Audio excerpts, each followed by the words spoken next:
This is the Farm Monitor. For over 50 years, your source for agribusiness news and features from around the Southeast and across the country, focusing on one of the nation's top industries, agriculture. The Farm Monitor is produced by one of the largest general farm organizations, the Georgia Farm Bureau. Now here are your hosts, Ray DeLessio and Kenny Bergamy. Hey there, a belated Merry Christmas to you and yours. So glad you could be with us for our final show of 2020. And it is a special show at that. That is right. Our annual Reporter Favorites edition, the stories we here at the Monitor enjoyed most in 2020. Straight ahead, a trip to North Georgia and the state's largest lavender farm. Yeah, it's colorful and enjoyed by many, but the process it takes to grow it, not exactly an easy one. Also in the program, they've only been operating a few short years, and already this You Pick Blueberry operation is talking expansion.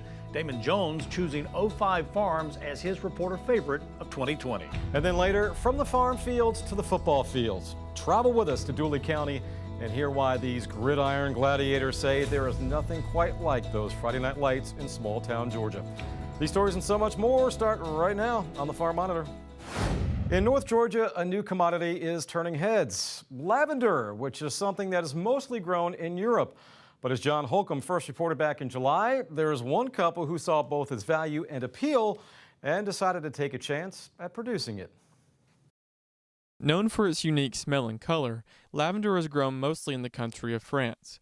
But after wanting to find a purpose for their property near their house, and after doing some vigorous research, Tina Duffy and her husband decided to take a chance and grow it, and haven't looked back since. I, being a teacher, started doing my research and found out from experts, gardening experts, UGA, Farm Extension Office, you can't grow lavender in Georgia. And I thought, well, I have 2 plants in the front, why can't I grow it? So after I researched, I found out that lavender is a Mediterranean plant. So it needs very well-draining soil and doesn't like its roots getting wet. It likes space and airflow. So I learned to just kind of tweak things and started with this field here behind me, 90 feet by 100 feet. Tried 5 different varieties, got my plants from Washington State, and started from there. Since opening, they have really expanded their operation and grow more than 3,000 plants, and even have a store in which they sell products that are made from their lavender, like soaps, creams, and more. But of course, it's no easy task for them, especially when lavender comes from Europe to begin with. It's very difficult here in the state of Georgia because it is a Mediterranean plant. We get, on an average year, twice as much rainfall as they do in the Provence area of France, where it is grown a lot. So we have to add amendments to the soil to build those mounds up, to make the soil very well draining. We also put the black weed barrier cloth to help us so that we don't have to pull weeds as much, especially when you're having about 3,000 plants. That does help. And there's no really pests that bother lavender. We do have to make sure though that they're spread apart, so we actually grow in test gardens, we call it. So it allows more airflow instead of doing those rows and rows of lavender that you see in pictures, popular pictures in magazines and so forth. Duffy says that the road hasn't been an easy one, but she says they were determined to make it, and now more than ever before, is certainly glad they did. We stayed open because we really thought that this was a great place. We believe in our farm and believe that you can grow lavender in Georgia. You just have to tweak things to make your dreams come true and to be able to grow it here. Because it's an amazing herb. It's part of the mint family. And not only does it have a wonderful scent, it also has research to back it up to be used for burns as well as de-stressing and helping with depression and so forth. And during these times, that's a good thing. Reporting in Lumpkin County for the Farm Monitor, I'm John Holcomb. Meantime, during the summer months, it seemed like the requirements for COVID-19 were changing by the minute. Still, families were looking for fun, safe activities in order to get some relief from all the self-isolation. Damon Jones found a You Pick operation that was able to abide by social distancing guidelines, while at the same time provide a little something more than just fresh fruit. What started off as just a landscaping idea has now turned into a full-blown agritourism operation for the Olivers, as more than 100 blueberry bushes are now available to be picked by the public. And so far, people can't seem to get enough of them. We opened it up the first year not knowing what to expect, and then each year it's grown and more people pass on the information, and so now we can't keep up with the demand of our pickers, so we're going to try to expand so we can keep everybody in blueberry supply. That expansion will begin soon with a steady increase in visitors, and with it, an opportunity to lengthen their picking season. And so we have purchased 125 more blueberry bushes. It's a new variety that we've never had called Stars and Stripes, and they're an earlier producing variety, so we're excited to be able to maybe extend our blueberry season to instead of just June and July, it may be May, June, and July. And it's not just the blueberries that families come out here for, as they also get an up-close look at a number of different animals they don't get to see every day. We offer a variety of experiences out here, from blueberry picking to animals to concessions, and we just want people to enjoy nature, and this is a good way to do it. While O5 Farms has opened their doors to the public, it doesn't mean they aren't taking the ongoing pandemic very seriously. Everybody's just wanting to get out of the house, come to a safe place where they feel like they can enjoy nature and their families, and I feel like we just want to continue to provide a place for families to come and gather, and friends. We did set up a sanitizer station where you can sanitize your hands before you pick and after you pick. I'm hand washing buckets. I have a spot for used buckets, and so I'm hand washing each used bucket. As an added layer of security, there is a contactless system of payment, which also allows visitors to check out the operation even when the owners aren't around. You can grab a bucket and start picking. Even if we're not here, we operate on the honor system. We have different ways to pay: Venmo, PayPal, Cash App, and we just want everyone to come out and enjoy our farm. It's not just fun, but also educational, as many children are getting their very first look at life on the farm. It's nice to be able to show kids that blueberries actually ripen on a bush, and they start out as green berries, and then I love teaching kids about the life cycle of animals and fruits and vegetables, and just we're always trying to teach kids in ways that they understand. So I feel like that's important for people to come out. And if the blueberry picking doesn't get them, the shaved ice will. Reporting from Jackson County, I'm Damon Jones for the Farm Monitor. All right, Damon, thanks so much. Up next. You look around the stands, you see a bunch of dads just dressed in their farm stuff.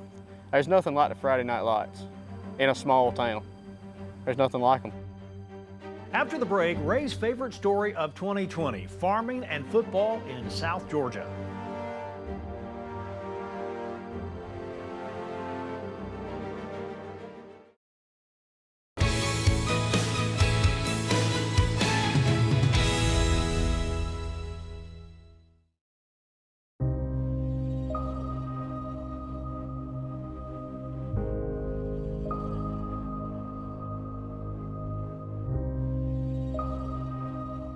This time of year, there is a sound that is unmistakably and undeniably familiar.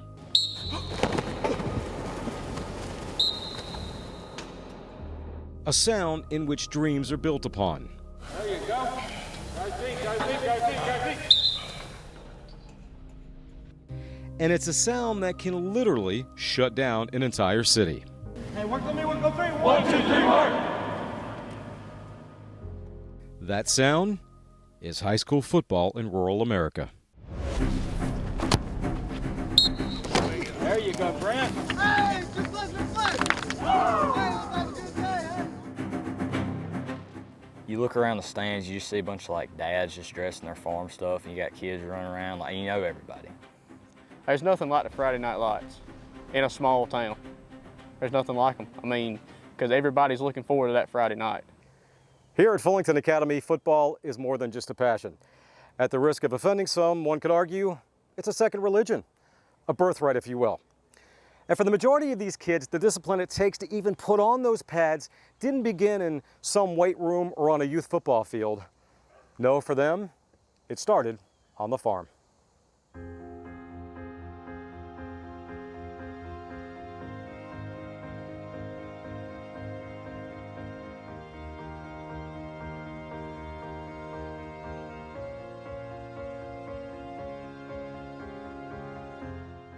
Ever since I could walk, I've been wanting to go and ride the tractor with Daddy, ride the tractor with Uncle David, ride the tractor with anybody. All I wanted to do. And all I still want to do, but this time I drive it, I mean. I do everything from mowing grass, picking up rocks, pulling pig weeds, you name it. How does that hard work, the work ethic that you learned on the farm, how does that translate over to the football field? Well, it's like on the farm, say you're like mixing something up. Like if you don't do it all the way, it's not gonna do right. So like say you're out here and you're with the guys, like you don't like practice right, then the game's not gonna go the way you want it to go. You know, that's the great thing about being in a small school like this is a lot of these kids, you know, we have to do summer workouts in the afternoon because a lot of these kids are going to work on the farms in the morning, or they're working jobs in the morning because they got to help support their families or help their family business and things of that sort.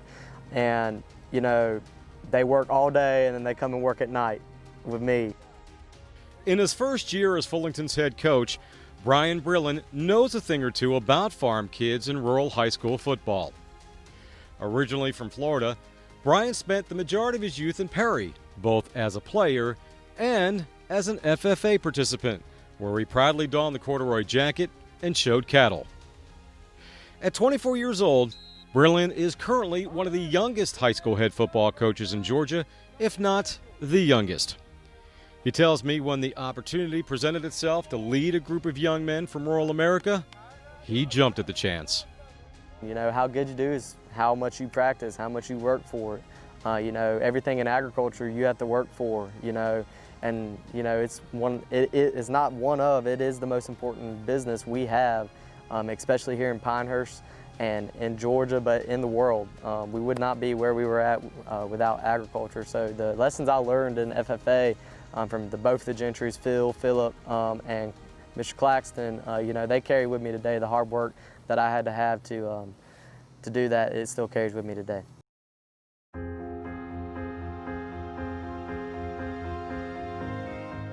My granddaddy, he's farmed, and most of my uncles, they've all farmed, and I mean, I just grew up standing up in the seat of a tractor. Fullington Jr. John Eric Watson is a rare breed. Having recently turned 16, Watson sounds more like a middle-aged man who knows exactly what he wants out of life. It's not accolades, nor is it some pipe dream of playing Sundays in the NFL. When his playing days are over, Watson, like the generations of family before him, wants to farm. You know, it's not easy to start. You have to start small, but, you know, dreams do come true. Farming ain't for, don't get me wrong, but it ain't for a weak person. I mean, it's always heavy lifting, and you got to stay at it. I mean, just like my granddaddy and the farmer I work for now. I mean, the one I work for now, he gets up at 4:30 every morning, and he works till 9, 10 o'clock at night. He never sleeps. But I mean, the job's got to get done. That's just like out here on the football field. You may be tired, but the job's got to get done. You know, these kids really need football. They need a sense of getting back to normal because a lot of these kids, you know, this is the only sport they play in the entire year. And, you know, especially for these seniors, this is their last shot at it. And, you know, just getting them the chance to come out here and play and let loose and play the game they love. You know, they only get so many times to do that in life, you know. I tell them to kind of look around every Friday night and take it all in because you never know when it's going to end. And as well with that, you know, there's no other game in the world, you know, in my personal opinion, that, you know, grows you closer as a team, teaches you the physical and mental toughness that football does. And you're only going to get that feeling when you play Friday nights. I can't even get that same feeling that I have when I played coaching. Comes close, but it's nothing quite like the feeling of strapping up and running out on that field with all those fans and everything looking at you and cheering and all that good stuff. Y'all ready? Yeah. Get it, Avery, get it, Avery. For the Farm Monitor, I'm Ray DeLessio, Dooley County. Well, hey everybody, Ranger Nick coming up. If you've got livestock to move this weekend and you want to know how you can move those animals from point A to point B safely, I'm hanging out at the Northeast Georgia Livestock Auction, and I'm going to tell you what to do before, during, and after you move those animals, so you want to stick around for that.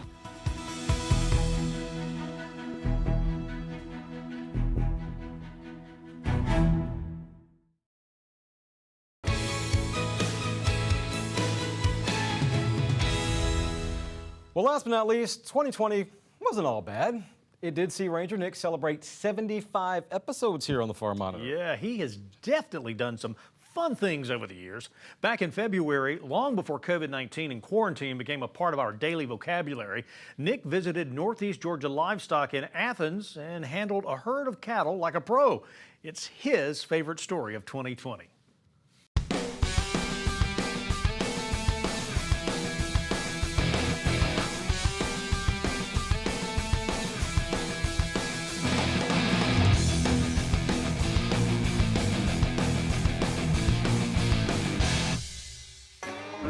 Well, those of y'all that have been watching Ranger Nick for some time know I am an animal fan and I love turtles and snakes and birds and all different kinds of critters, but I don't get a chance to hang out with cattle a whole lot, specifically how to move cattle from point A to point B. But I do get a chance to hang out with a gentleman that knows a few things about that, and that's Jake Wilcox. Jake, good to meet you. Nice to meet you. Hey, Jake is the barn operator out here at Northeast Georgia Livestock, and we're going to talk about the steps to getting cows moved from those 2 points, and it begins with a pre-trip of a truck and a gooseneck trailer like this, and that's where we want to start off today. Jake, walk us through what are some things from a safety standpoint, not only personal but animal safety, we need to be keeping in mind? Absolutely, there's just a few things we're going to check. First off, probably want to flip our lights on. All right. And then as we go back, we can check and see that some of our running lights are working. Good. Make sure we have safe operating conditions on those. Okay. We're going to want to check and make sure that your gooseneck tongue is hitched and that the pin is down so that your trailer doesn't bounce off safety chains. All right. Come back There, here. there. Make sure your trailer wire's plugged in good and tight so that our lights have a good connection. Right. All right. Our On the jack. trailer, too. Yep. Our jack is up. Okay. Okay.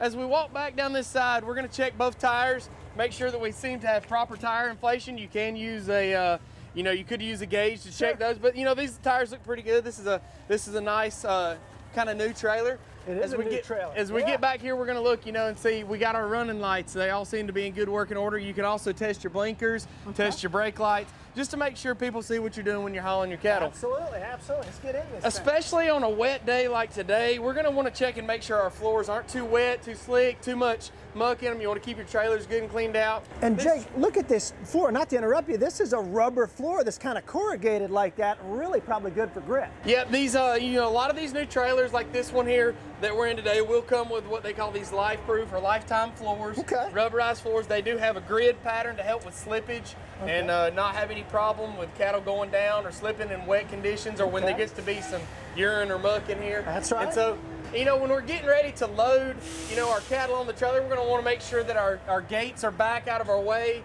so that we can, or if we're getting ready to load, we make sure they are unhooked where you could shut them easily on the cattle as you load them. Check for any sharp objects. In a new trailer like this, you're not going to have much trouble. Sure. But a lot of times, a place to focus is down here near the bottom. You'll get a lot of rust down toward the bottom. Sometimes you don't want a leg poking through, getting cuts, scrapes, and stuff like that. Your livestock's your investment. A lot of these farmers, it's their way of life, how they make a living. And so taking care of them in transport, that's a lot of times the highest stress, most movement, most confined area those cattle will ever be in. Absolutely. And so taking care of them during that transport time is real important. Well, I'm a big fan of making sure those animals are safe and healthy and feeling good while they're moving. And in fact, that even involves them being low stress. What I want to talk about next is getting them on and off of a trailer like this and some of the best practices. So let's go there next. So Jake, we got some cows about to come off the trailer here, getting the doors opened up. Why are we doing this inside of a small corral like this as opposed to an open field? Why not just dump them out in the open? A lot of times, especially when you're coming home from, say, a stockyard or bringing some new cattle to your place, it's always a good idea to condition those cattle to being on your place. They're used to what they've been home all their life. And so coming to a new place can kind of be an exciting time for them and can be a little stressful. And so a lot of times what you'll want to do is just come right behind them like we're doing here. Okay. And just come and be able to shut them up and just give them a few minutes to kind of decompress. Think about what they've done on their trip. We'll check them, make sure we hadn't had any injuries coming home, no scrapes or cuts or bruises that we might need a doctor while we have them up. It's just a great idea to have them in a kind of confined space when you first unload them. That way that they're not just as they came off the trailer there fast that you saw, they're not doing that in an open pasture where they may or may not know where the fence is. Absolutely. And I love that you talked about making sure that their stress level's down, because that's something we talk about quite a bit, affecting them, and we want to keep it low stress. Oh yeah, absolutely. Okay, so Jake, we're standing inside of a tractor trailer, 53-foot trailer that they're putting the cows in. I've never been in one of these, pretty cool. When you're looking at something like this before you load the cows on, what are you looking for to make sure it's a safe place for them? We're making sure there's nothing that's sticking out that's sharp or any objects. The truck driver's just come up here and he set his ramps and he's got everything ready to go. So we're gonna load, you wanna load from front to back. So he's got his ramps set down. And if you watch these ramps, they move up and down. And so his cattle can load right down there, get the nose loaded first, and then we can drop those ramps down and load from front to back. We'll get our top loaded. We'll come back here. There's also a belly underneath there, so there's another level. There'll be 2 layers of cattle here, so one on top, one on the bottom. No porous floor. You don't want any holes in the floor. That's a big thing to check it, whether you're loading a pot like this or whether you're loading your livestock trailer at home, is to really check those floors so that you don't have any legs sticking through. You don't have any problems like that. And this trailer looks like it's ready and good to go. If you're when he gets ready to come up here, he may come up here and go ahead and he's got his door latched right here, so that it won't swing open into his way while he's trying to load. When he gets ready to load this section, he might come up here and go ahead and just pull that pin and have it where it is ready, where he could shut it if he was in a hurry to make sure he didn't have some cattle come back on him. Now he's in here, that driver is in here when those cows are coming on, and that's dangerous. Either that or they'll follow them on. It just depends on the type of cattle you're dealing with. If you've got more docile cattle, you may stand in here out of the way and let them just walk by you. If you have some more, maybe some dominant influence cattle or something that's got a little speed or a little, blow to them, something that might be a little mean, you might wait down there, and then you could even, if the cattle get to be as, rough to handle as something that's mean, you might even, have a rope or something tied to this where they can pull it from the outside so as to not have a chance of injuring yourself when you're loading your cattle. Absolutely. This is such good info for folks at home knowing. I've never been in one of these trailers. This is so cool. Before they get on, so let's get the heck out of here. Well, I tell you what, y'all, I know that you have seen the power of the dog here today working. And Rodeo, we want to thank you for all the work you did today and keeping all these cows straight, getting on the truck. And I got to thank Jake. Jake, thanks so much for hanging out with us today. You did such a remarkable job. And Josh, we appreciate you taking care of this good girl right here, too. Anywhere Josh is, Rodeo's going to be with it. Y'all, I hope you've enjoyed it. And y'all know what to do. When you're online checking out the Farm Monitor on YouTube, hop on over to the Ranger Nick Facebook page and check that out and some of the animals I'm messing around with there. And until next time, for the Farm Monitor, I'm Ranger Nick, reminding you, like I always do, that enthusiasm is contagious. So pass it on. Y'all, thanks so much for watching, and we'll look forward to seeing you right back here again next month. See ya.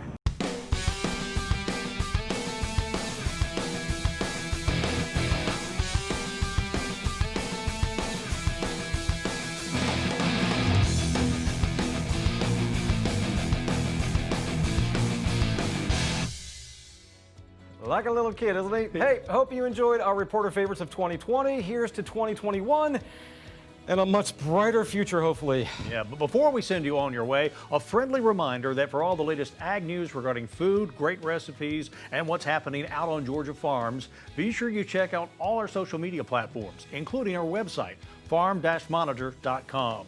You'll stay informed to see what's up in the world of farming and with us right here on the show. Happy New Year, everybody. We'll see you next time for another special edition of the Farm Monitor. The best of YouTube 2020. Bye now.